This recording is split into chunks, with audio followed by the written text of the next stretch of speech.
반갑습니다. 한 주간을 시작하는 월요일입니다. 어제부터 사무엘상을 묵상하기 시작했습니다. 6월 말까지 사무엘상을 묵상하게 될 것입니다. 어제 본문에서는 불임의 여인 한나가 고통 중에 기도했다는 내용이었습니다. 이제 드디어 불임의 한나가 임신을 하여 사무엘을 낳습니다. 일반적으로 부부의 동침, 임신, 출산의 순서는 극히 자연스러운 현상입니다. 그런데 부부의 동침했다라는 것과 임신 사이에 특별한 표현이 있습니다. 여호와께서 그를 생각하신지라. 부부가 잠자리를 같이 하여 임신이 되는 것은 자연스러운 현상입니다. 이 세상은 갈수록 불임 부부가 늘어나는 추세에 있습니다. 결혼하여 1년간 정상적인 부부 생활을 해도 임신이 안 될 경우 불임이라고 합니다. 그런 경우들이 갈수록 늘어가는 추세에 있습니다. 누군가에게는 자연스럽게 임신이 되기도 하지만 어떤 부부에게는 엄청난 노력과 의학과 과학의 힘을 빌려야 하는 경우들도 있습니다. 여하튼 적어도 불임의 한나가 임신하게 된 경우는 하나님의 생각 때문이었습니다. 이 생각하다는 단어의 의미가 무엇일까요?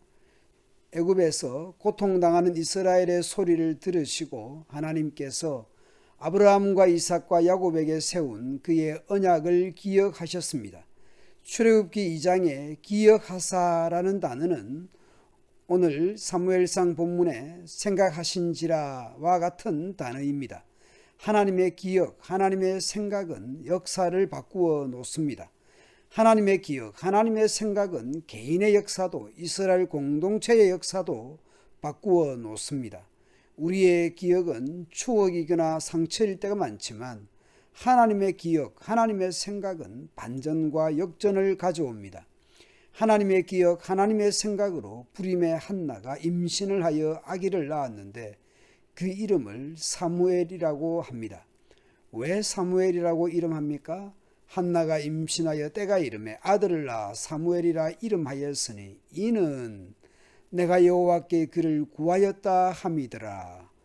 하나님께 기도한 것을 생각하고 기억한 이름이 사무엘입니다. 하나님의 생각에 한나도 생각으로 반응하여 사무엘이라 이름합니다. 사무엘의 뜻은 하나님의 이름 또는 하나님의 들으심이라고 할 수 있습니다. 한나는 자신의 기도를 하나님께서 들으셨다는 것을 알았습니다. 하나님께서 들으심으로 불임이었다가 임신하게 된 것을 한나는 알았습니다. 하나님의 들으심으로 임신하여 아들이 태어난 것을 알기에 그 이름을 사무엘이라고 부르는 것입니다. 하나님의 응답하심, 하나님의 들으심으로 태어났다는 것을 아는 것이 진정 은혜입니다. 나의 나된 것을 아는 것이 은혜입니다. 한나는 사무엘이 젖될 때까지 돌보게 됩니다.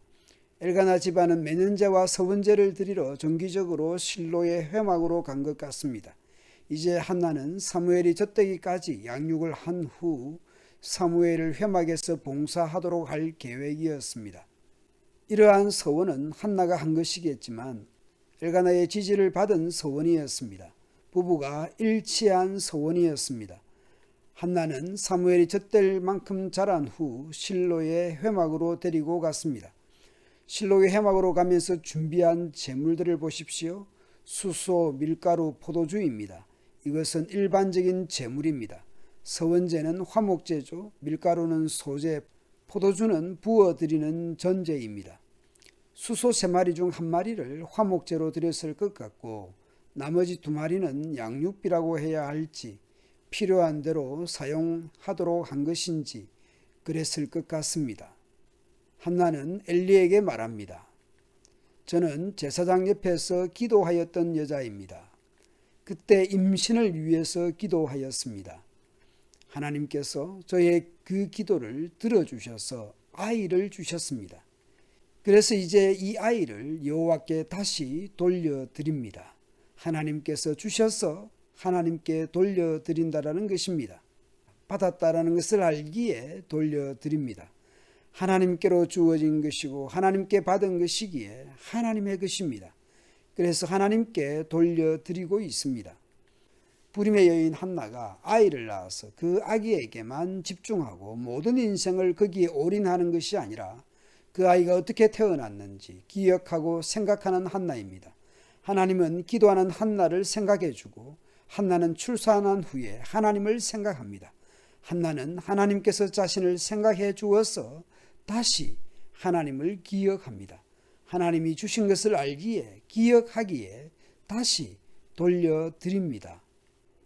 구약에서 첫 소산물을 드린다든지 11조를 드린다든지 절기를 지킨다든지 하는 모든 것은 하나님을 기억하고 하나님을 생각하는 것이잖아요. 하나님께서 은혜로 주셨다라는 것을 기억하고 생각하는 것입니다. 신약의 주일도 성찬식도 주님을 기념하고 주님의 십자가를 생각하는 것이지 않습니까? 내게 있는 모든 것은 주님으로부터 주어진 것이고 주님의 것으로 다시 돌려드리는 삶을 살아가야 하겠습니다.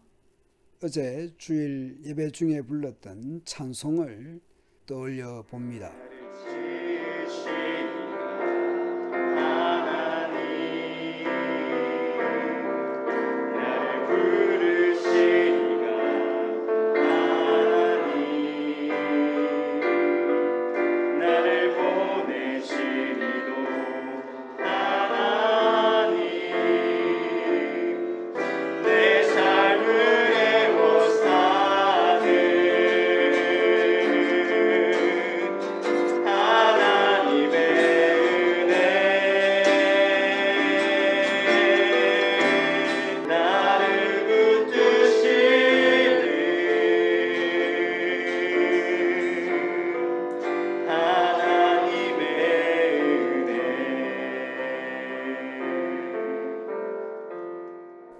우리가 살아가면서 고통, 두려움, 걱정 등이 우리를 에워싸듯 할 때도 있지만 그때도 한나처럼 기도할 때 하나님께서 여러분을 기억하시고 생각하십니다. 오늘도 내 삶을 에워싸시고 나를 붙드시는 하나님의 은혜를 감사하며 살아갑시다. 감사합니다.